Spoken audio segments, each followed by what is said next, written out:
Hi, and welcome everybody to another edition of the Winner's Circle Sports Betting Podcast. It's Wednesday, September 8th. I'm Ross Benjamin. As always, once a week, I'm joined by that handsome gentleman to the left of me. Is it to the left? Yeah, to the left of me, Mr. Chip Chirimbus of the aplay.com. Chipper, how goes it? It goes well. It goes well. Even Major League Baseball is winning now. So we've got the NFL coming out of a great preseason and college football. First real full slate on Saturday. Going to have a Fab Five out there for Saturday for all of you. So pay attention later on and find out how you can become a big-time weekend winner with Chip Chirimbus in the A Play.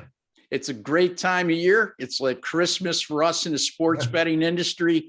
And we're excited. We're rejuvenated. We're re-energized after a long summer. And Chipper, we're going to talk about college football today. We're both going to have a free pick on Saturday, September the 11th.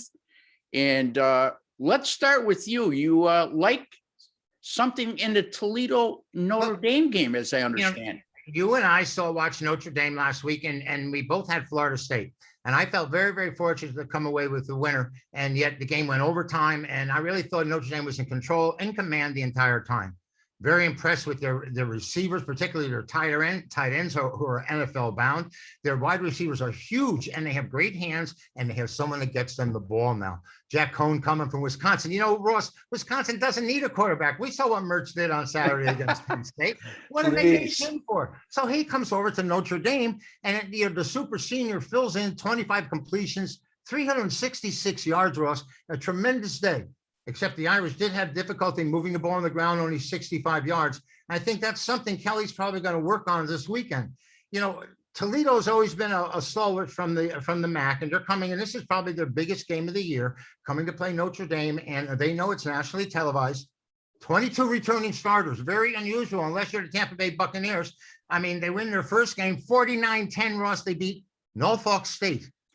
But, you know, it doesn't matter here because they're a quality program, and this is a big game for them. I'm hoping that it's at 16.5. I'm hoping that it'll move back up. I know it's come down since it opened, but I think there's going to be some Irish money before it's over, and the Irish money is very green, so I'm looking for Toledo to get in under the number, and maybe a late backdoor cover like the Rockets will blast off late, but somehow along the lines, you know, Notre Dame had a big game on national TV against Florida State. They got Purdue up next week. This is great to be returning home. Maybe they come out and they just overpower this team, but Toledo's going to give them everything they have. And I think that if you take the points, you'll have a better shot. I think you're a safer side than laying it with Notre Dame. Hopefully, if you can buy to 17, buy it. If you're at 17, that's fine. And just wait for it to get there because I think it will. I really do. Yep, Toledo plus 16.5 for Chip Chirimbus over Notre Dame. And again, folks, it falls on to buy it up to that key number of 17 if you can. The juice only counts when you lose. And, you know, speaking of Graham Mertz, worked out good for both of us. He was our favorite quarterback last week because Chipper had Penn State plus the points, an outright winner, and I had the under 50 in that real snooze fest, which was delightful to me when you have the under.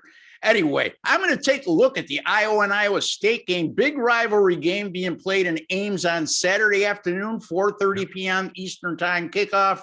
And I'm going to take a look at the total here. The total is 46. And look, you know, we were talking off air, and I don't think a lot of people realize how good Iowa's defense has been in recent times under Hayden Fry. As a matter of fact, the Hawkeyes have allowed 24 points or fewer in 23 straight games.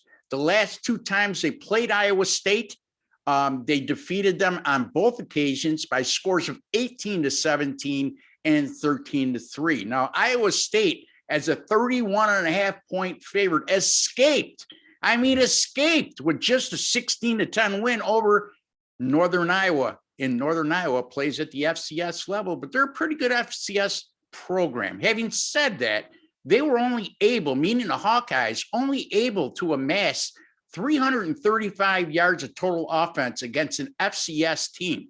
Now, how do you think they're going to do against Iowa? On the other side of the coin, Iowa State's defense is very formidable. Iowa did score 31 points last week against Indiana and shut them down completely. I think Indiana had somewhere in the neighborhood of 225 yards. They made Michael Penix look like a true freshman quarterback, and that, you know, he comes in with high acclaim, but he didn't look like it. He looked awful rusty coming off that injury. But keep in mind, they did score 31, but 2 touchdowns came via pick sixes. Their offensive, they just had 303 yards, I believe, of total offense in that game. So I'm looking for a defensive battle here, Chipper. I think this going under the total of 46 with Iowa and Iowa State is a good play. So that's what I'm going to do. Iowa State under 46. Chip Chirimbus, Toledo, plus the 16.5 over the Fighting Irish and Notre Dame. Chipper, what do you got on tap again? Where can they find you? How'd you do? All right, we can come to on Saturday to chipwins.com. I'm going to have what I call my Fab Five. I've already got 3 games laid out for the weekend, and we're going to have 5 out there for you. 1 big package, cheap price, and you'll be a big time winner. And, you know, baseball's been rolling along. So you go to chipwins.com or go to the aplay.com. We single out the single strongest play each and every day. So that'll be it. And Ross, we're coming along. We've won 6 of 8 in the NFL, and I've got 2 games on Sunday. I can't decide which one's going to win bigger, but I know they're both on top of my list. And very good, Chip. So you can find him at chipwins.com. And if you want to call him direct, his number is right there at the top of the website. He also, like myself, does not employ any salespeople. You talk to us and us only. We're not salesmen, folks. So when you call us, we don't need friends. If you end up being a friend over time, that's great. But have your credit card, be ready to go, and we'll get you going and make some money. You could find me at rbwins.com. That's rbwins.com, or rossbenjaminsports.com. If you want to spell that all out, I would suggest rbwins.com. It's about 10 less letters. Anyway, I went 4-2 in college football last week. Friday winner on Virginia Tech. Saturday, I cashed in with my 10-star top play on Texas San Antonio plus the 5 outright over Illinois. Penn State and Wisconsin under 50. And I had one more winner, and I just can't recall it right now. In any event, 4-2 to start the year. So chipwins.com, rbwins.com. Let's make some money, folks. Not only are we trying to win for you, we went 2-0, by the way, last week in college football on this episode. And we're going to come back with 2-0 on the free picks, and you can make even more money by going to both websites. Until the next time, for Chip Chirimbus, I'm Ross Benjamin. Good luck, God bless, and take care.